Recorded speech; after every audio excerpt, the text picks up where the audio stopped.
कि कर मधुबनी गेला कि कर मधुबनी गेला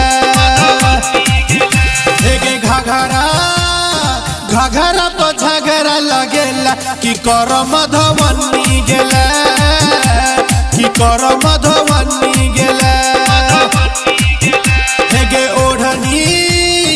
ओढ़नी तू कत भरवेला कि कर मधुबनी गेला कि कर मधुबनी गेला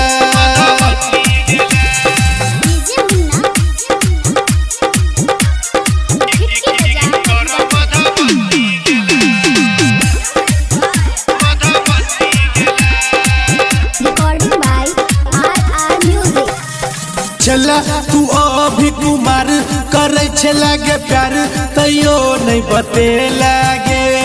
होट के लाली कना वाली पर सुन गे साली तुम्हार फंसे लगे चला तू अभी कुमार करे लगे प्यार तैयो नहीं बते लगे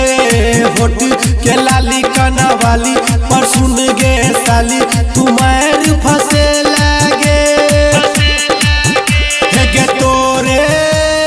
तोरे लौट कन कनी कि कर मधुबनी गेला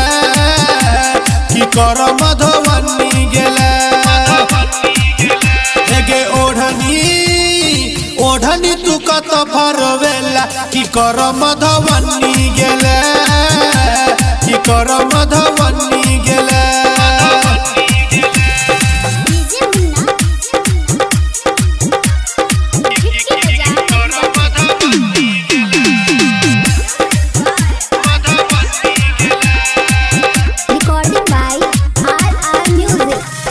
भरल पूरल छौ सामान करे इच्छा गुमान झरा